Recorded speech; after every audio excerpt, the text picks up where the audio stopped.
She stood at the altar in white, holding a bouquet of dried red roses, because fresh ones were too expensive, she had told herself, watching the man she loved walk toward her with a smile so wide it could have split the church in two.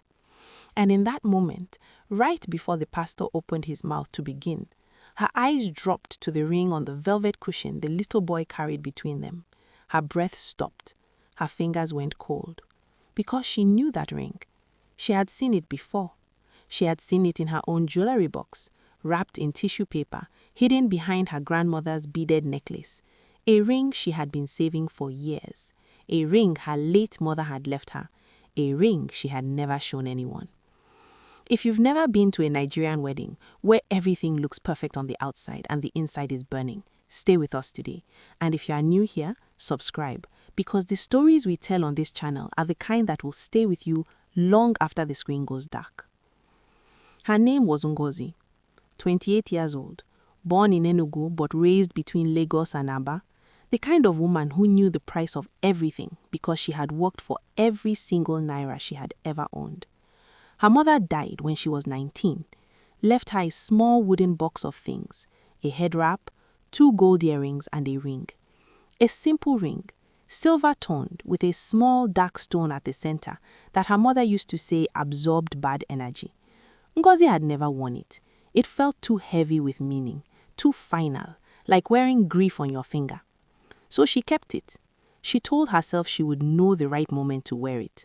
And apparently, that moment was today, except it wasn't her who decided. The man walking toward her was called Obiagelichukwu, Obi to everyone who loved him, 31, tall, the kind of man whose voice could quiet a room without trying, with deep-set eyes that always looked like he was thinking about something he wasn't saying. She had met him 3 years ago on a mutual friend's birthday gathering in Surulere, where he had appeared out of nowhere holding a plate of jollof rice and had said to her, unprompted, "This rice is lying to your taste buds. It's not as good as it looks." She had laughed so hard she nearly spilled her drink. They swapped numbers. By the following week, they were inseparable. He was charming. That was not in question. Obi had charm like some men have height, naturally, effortlessly, in a way that made you forget to ask questions you should have been asking. He could talk his way into a room and out of an argument without anyone noticing the transition. He told stories like a griot, made people feel seen without really seeing them, and smiled with his whole body in a way that Ngozi's friends called criminal, because it was. That smile should have been prosecuted. It made women forget things. It made Ngozi forget things. Important things. Like the fact that in 3 years of dating, she had never once visited his family home. Like the fact that every time she asked about his past, the story shifted slightly, details rearranging themselves like furniture moved in the dark. Like the fact that any time money was tight, and with Obi, money was always cycling in and out like Lagos traffic, it was always her account that quietly absorbed the difference. She didn't call it a pattern back then. She called it love. She called it trust. She called it what women in this part of the world are trained to call the things that quietly drain them. The proposal happened 7 months before the wedding, on a Sunday evening in December. They had just come back from church, his idea, not hers, and he had made her sit on the balcony of her apartment with a glass of zobo while he disappeared into the kitchen. She could hear him moving around, the clink of something, a whispered curse under his breath, then silence. When he came back, he was on his one knee. She had gasped. She had cried. She had said yes before she even looked at the ring properly, because the moment was so overwhelming, so cinematic, so unlike anything she had ever allowed herself to want, that she simply collapsed into it. She pressed the ring against her chest, she called her sisters, she put it on her finger and stared at it all night. She did not examine it closely until 3 days later, and even when something flickered at the edge of recognition, she dismissed it. She thought, it just looks familiar because it's beautiful. Silver-toned, small dark stone, simple but meaningful. She did not go back to her jewelry box to check. Not that week, not that month, until 5 days before the wedding, when she was sorting through her things to decide what to move to his apartment, which was technically also her apartment now, since she had been quietly paying the bulk of the rent for a year, and she opened the wooden box her mother had left her and looked inside, and the tissue paper was there, folded just as she had left it, but the ring was gone. She told herself she had probably moved it. She turned the box over. She checked every pocket, every drawer, every envelope. Nothing. She called her sister Amara, who lived in Abuja, who said she had never touched anything in that box. She called her friend Chisom, who had helped her pack when she moved apartments 2 years ago, who said the same. Then she sat on the floor of her bedroom, the empty tissue paper in her hand, and she let herself think the thought she had been refusing to think. She looked at her finger. She looked at the ring on her finger. And for the first time in 7 months, she really truly looked at it. The small dark stone, the slight groove on the inner band where her mother's name had once been inscribed in tiny letters, an inscription so small you had to tilt the ring under light to see. She tilted it, right there in her bedroom, 4 days before her wedding. The letters were gone, scratched out, filed down, barely a ghost of them remaining, but the groove was still there. The ghost of her mother's name was still there. Her hands were completely still. Her face was completely still. The kind of stillness that happens before a storm, when even the air stops moving. She did not cry. That surprised her. She thought she would cry, but instead she became very quiet and very focused, the way she always became when she needed to think without feeling. She set the ring down. She poured herself a glass of water. She sat down, and she began to build a timeline in her mind. The ring had disappeared sometime in the last 3 years. Obi was the only person who had access to her apartment. She had given him a key 14 months into their relationship. He had used it freely, come and gone when she was at work, slept over when she was traveling.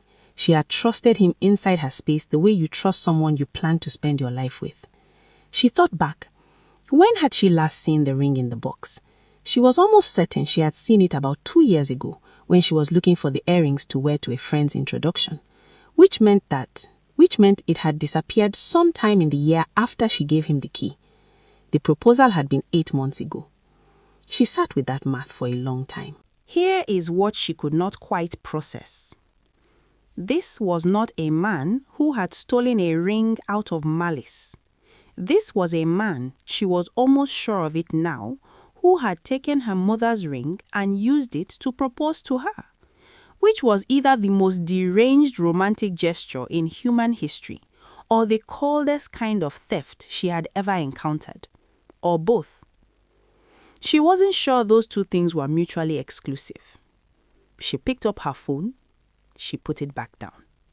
She picked it up again. She called Obi. He answered on the second ring, voice warm, casual. My wife. She said, where did you get the ring? A pause. Just a half-second pause, but she caught it, the way you catch a needle falling in a quiet room. Then, which ring? The engagement ring, Obi. A friend helped me. What friend? Ngozi, why are you asking this? What friend? Silence. Then, why are you asking this? She said, I'm asking because I need you to tell me exactly where that ring came from before I walk into that church on Saturday.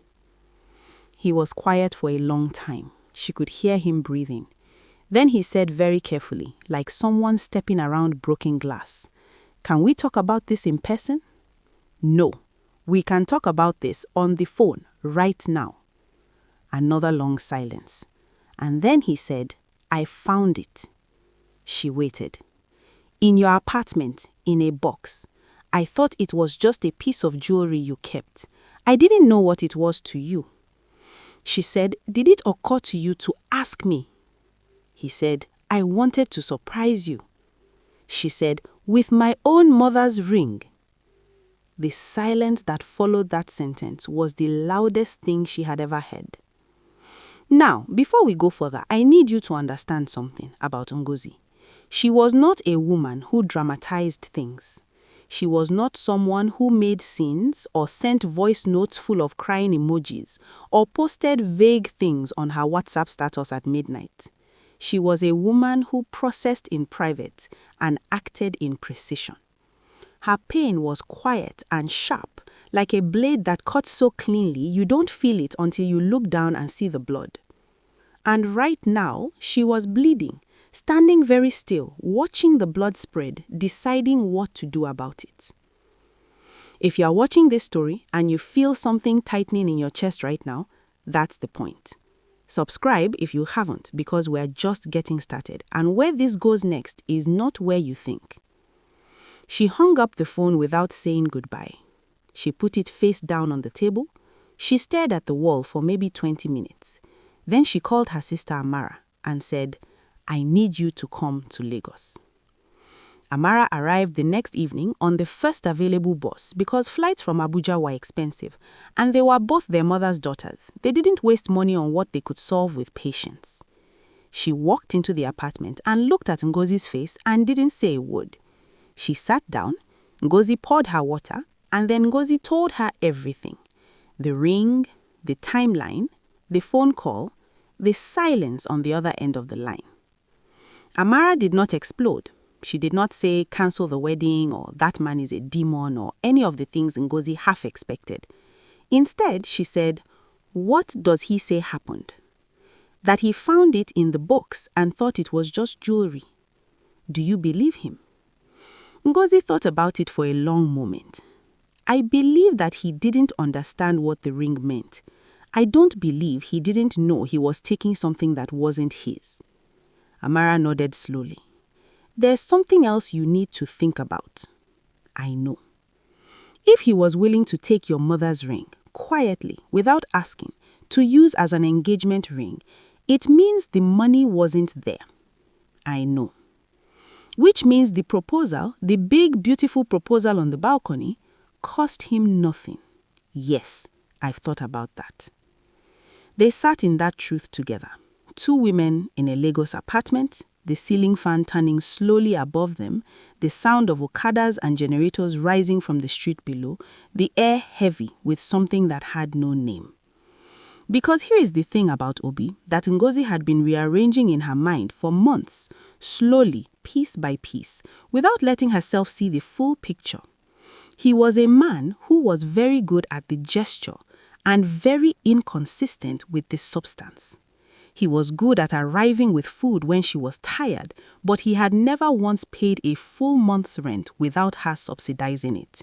He was good at long voice notes about how much he loved her, but he had never met her boss, never shown up at a work event, never integrated himself into the parts of her life that weren't romantic.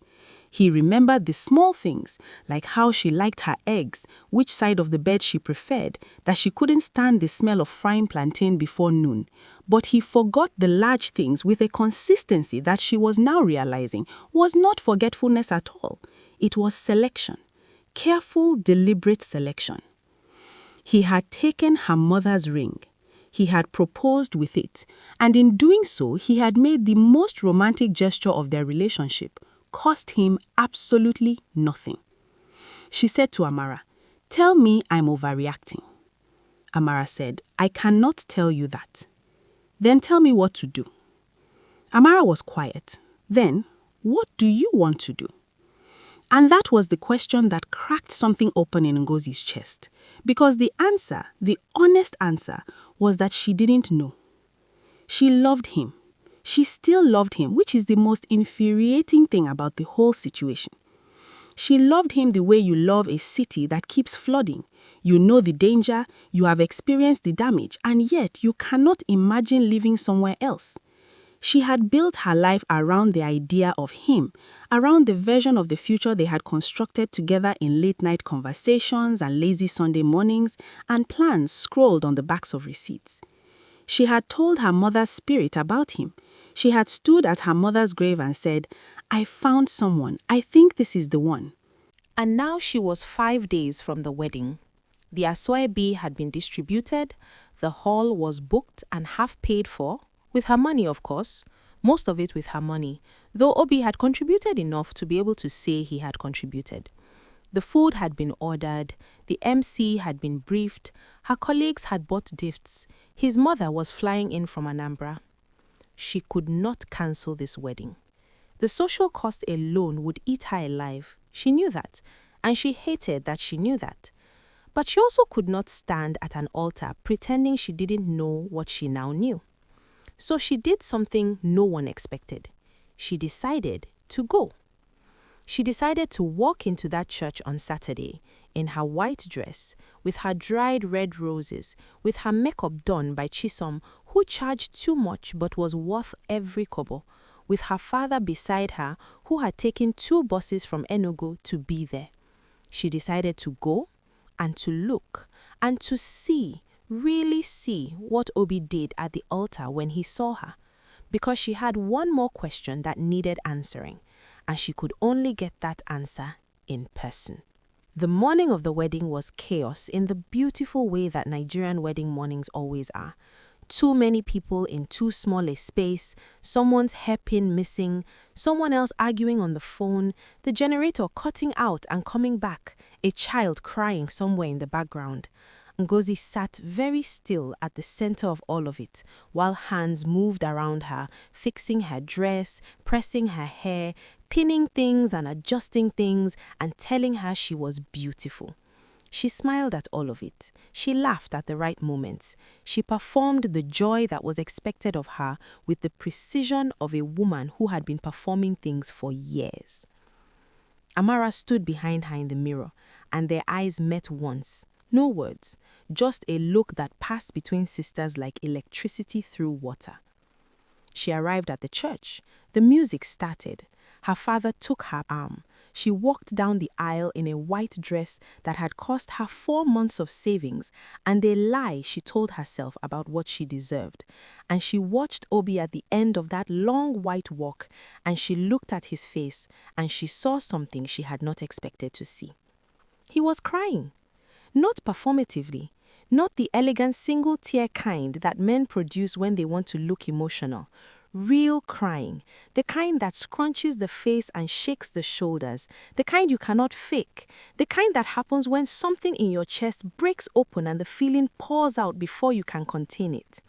He was looking at her and crying, and his hands were pressed together in front of him like a man trying to hold himself together. She almost faltered. She felt her own eyes burn, because this was the thing about Obi that made everything so complicated, that made her question every conclusion she had reached in the dark of her apartment. He loved her. She could see it. However broken the love was, however dishonest the expression of it, however much it cost her and how little it cost him, he loved her. It was written all over his face in that church. It was real. But real was not the same as right. She reached the altar. Her father placed her hand in Obi's. She felt his hands shake, actually shake around hers. He leaned close to her ear and whispered, "You are the most beautiful thing I have ever seen." She said nothing. She just looked at him. The pastor began. He spoke about love and covenant and the sacred nature of the vow they were about to make. He spoke about honesty and partnership and building something that would last. Each word landed in Ngozi's chest like a stone dropping into still water. She was listening to 2 things simultaneously: the pastor's voice and the conversation happening only in her own mind, the verdict she was still delivering, the sentence she had not yet written. Then the ring cushion arrived. The small boy who carried it was barely 6, so serious-faced, walking like he was carrying the earth itself. And Obi reached down and lifted the ring from the cushion. And Ngozi looked at it, really looked at it, the way you look at something when you are deciding. And then she looked back at Obi's face. He was still shaking. The pastor said, "Obi Akeli, do you have any words before you place this ring?" Obi looked at Ngozi, and his jaw moved for a moment without sound, and then he said, quietly, in a voice that cracked on the last word, "This ring, I owe you the truth." The church went so still you could hear someone breathe 3 rows back. Ngozi did not move. Her face did not change. She was waiting. He said, "This ring," he paused. He pressed his lips together. "This ring was not mine to give. I found it in your things, and I was wrong not to tell you. I have been wrong about a lot of things for a long time, and I have been covering the wrong things with the right things I felt for you, telling myself the feeling was enough. But I know now, I think I have known for a while that it was never enough. You deserved more than the feeling. You deserved the truth. Not a single person in that church made a sound. He continued, this ring, I don't know if you want to continue today. I don't know if after everything you would have me. I needed to say this in front of everyone because I have been hiding inside the version of myself that you fell in love with for too long, and I don't want to bring that person into a marriage. I want to bring the real one, even if the real one costs me everything. Ngozi looked at him for what felt like a very long time, and the church waited. All these people in their finest clothes, their soebi and their gele, holding their breath in unison, waiting for one woman's answer. She took the ring from Obi's hand. She held it up to the light. She looked at the groove on the inner band where the letters had been. She looked at it for a long moment, and she thought of her mother. And she thought of all the Sunday evenings in her childhood home when her mother would cook and hum to herself and the whole house would smell of crayfish and peace, and all the years since that peace had been gone, and all the ways she had looked for it since, and all the places she had tried to make it live again. She lowered the ring. She looked at Obi. And then she did something no one in that church expected. She placed the ring back on the cushion. She did not give it back to Obi. She did not put it on her finger. She put it on the cushion in front of God and her father and all the people who had come to see her married. And she said clearly, calmly, the way her mother used to speak when she had made a decision that could not be argued with, this ring belongs to my mother. Not to this moment, not to this covenant, not yet. She turned to the pastor. We need to pause. And the pastor, a small man from Nsukka, who had conducted hundreds of weddings and seen perhaps 3 or 4 moments like this one in 40 years, nodded slowly. He nodded as if he had been expecting it, as if God had whispered it to him at breakfast. He said, "We will pause." The church exhaled. What happened next is not what you think. There was no dramatic storm out. There was no weeping collapse. There was no mother-in-law confrontation or family war in the parking lot, though Obi's mother, a formidable woman called Chief Mrs. Okonko, who wore coral beads like armor, did grip her wrapper very tightly and say some things under her breath that the ushers pretended not to hear. What happened was quieter and more complicated than any of that. Ngozi and Obi sat in the pastor's office behind the altar, an office that smelled of old books and anointing oil. And they talked. They talked for 2 hours while the guests milled outside, eating small chops that had been brought out to keep the peace, while the musicians played soft background music to fill the silence, while Amara stood at the door and made sure no one interrupted. They talked, and Obi told her things he had never said out loud, things he had been carrying for years inside the charm and the stories and the smile. He told her about his father, a man who had spent his whole life reaching for things just beyond his grasp and teaching his sons to reach the same way, to want without shame, to take what you needed and justify it with the want. He told her about the shame of poverty that had shaped every financial decision he had ever made, about the ring, about why he had taken it, not for lack of love, but for lack of anything else to offer, the specific desperation of a man who wants to give grandly and has nothing grand to give. He said he had told himself he would replace it. He had planned to have a real ring by the wedding. The plan had failed. And he had said nothing because saying nothing was the only option his pride could accept. She listened to all of it. She listened without interrupting, without the anger she expected to feel rising, because something strange had happened at the altar. Something had shifted when he spoke in front of everyone. He had opened a door she hadn't known existed, had let light into a room she assumed was permanently closed, and she was not sure what to do with the light. She said, "I don't know if I can trust you." He said, "I know." She said, "I don't know if I want to." He said, "I know that too."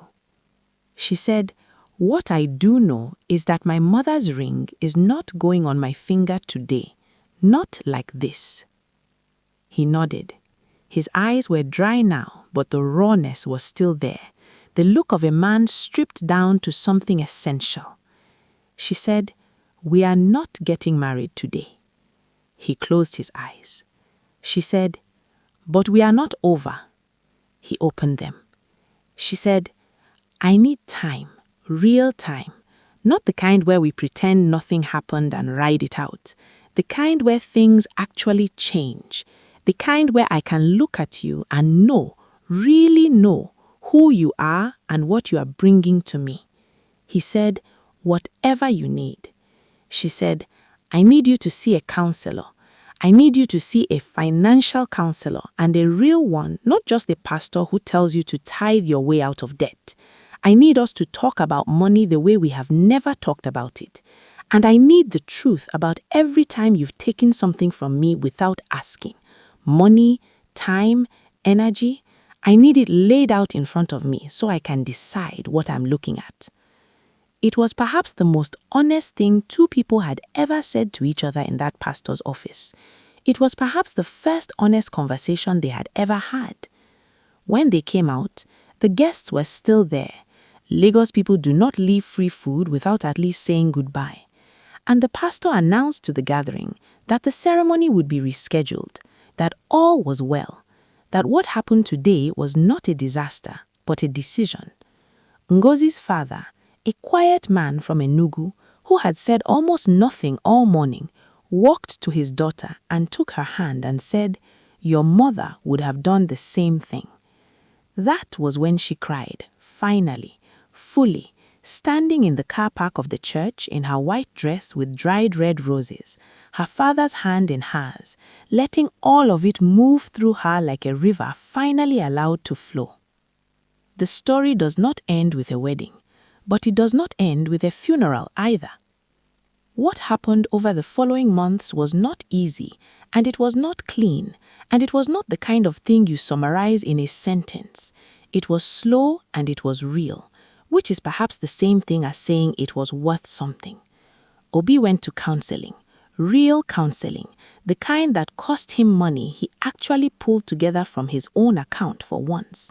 He did what Ngozi asked and laid out the financial truth, not just the big things, but all the small ones, the borrowed hundreds that had never been returned, the times he had quietly benefited from her stability without acknowledging it, the architecture of their 3 years together that had been built slightly more on her foundation than either of them had named. It was an uncomfortable accounting. It made him look at himself in a way he had spent his whole life avoiding. She did not return to him immediately. She took the time she had asked for. She took it seriously. She saw her own counselor and talked about the patterns she had brought to the relationship, the way she had been raised to absorb, to provide, to make herself large enough to carry what came her way. She talked about her mother and the ring and the specific grief of finding something you thought you'd lost and discovering it was still there but altered, marked by someone else's decision. 8 months after the church, on a quiet evening in her apartment, Obi arrived with food.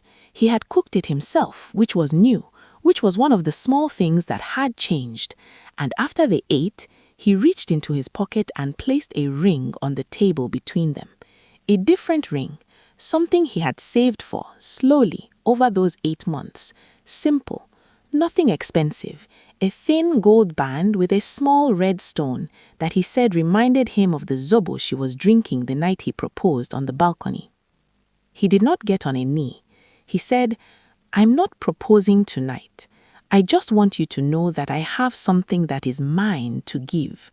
When you're ready, if you're ready, this one is real." She looked at the ring for a long time. Then she looked at him. She reached into the drawer of the side table beside the sofa. She had put it there 2 weeks ago because some part of her knew this conversation was coming, and she took out her mother's ring, wrapped in the original tissue paper. She set it on the table beside his ring. She said, "My mother's ring will not be an engagement ring.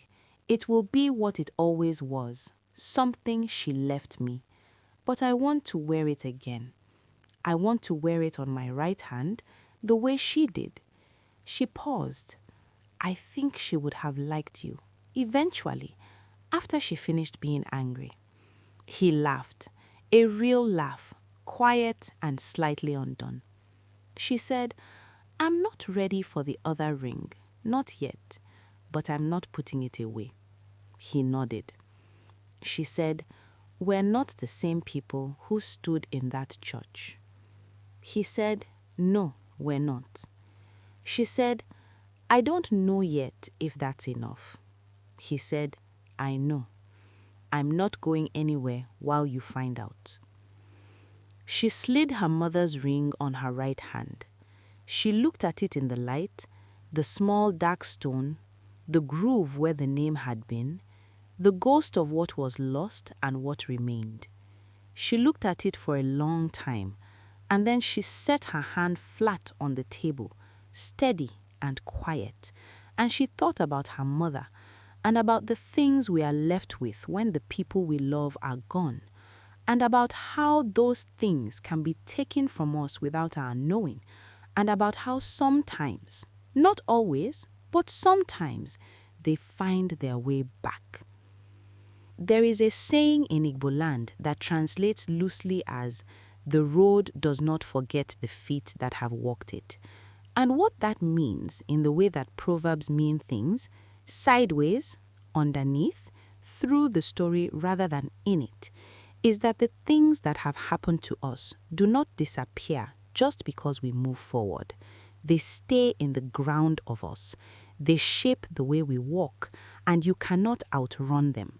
You can only decide whether the walking changes you into something smaller or something wiser. Ngozi did not have a fairy tale. She did not get the wedding she had planned, the morning she had imagined, the seamless beginning she had expected. What she got instead was the truth, ugly and inconvenient, and wrapped in the face of a man who was crying real tears at the altar. And she made a choice to do something with it, not immediately, not painlessly, but deliberately, the way her mother had lived, the way her mother had always told her to live. She still has the ring on her right hand. She has not taken it off since that evening. Whether the other ring ever makes it onto her left hand, that is a story still being written, and perhaps that is the most honest ending of all. Not every story resolves in a church. Some of the truest ones resolve in a small apartment on a quiet evening with 2 rings on a table and 2 people deciding slowly and without certainty who they want to become. If this story moved something in you, if you recognized something in Ngozi's silence or in Obi's confession, or in the weight of things we take without asking and things we give without naming, then you already understand why we tell these stories on this channel. Because the real folk tales were never just about kings and villages and trickster spirits. They were about the places inside people where the true battles happen, where pride meets love and pride usually wins until something cracks it open. They were about the grandmother sitting in the corner who has seen this before, who is watching the young people make the old mistakes and hoping, just hoping, that this time someone chooses differently. Sometimes they do, sometimes they don't, but the story gets told either way. Subscribe and stay with us, because the next story we bring you, you will not see the ending coming, and by now, you know that's exactly what we mean.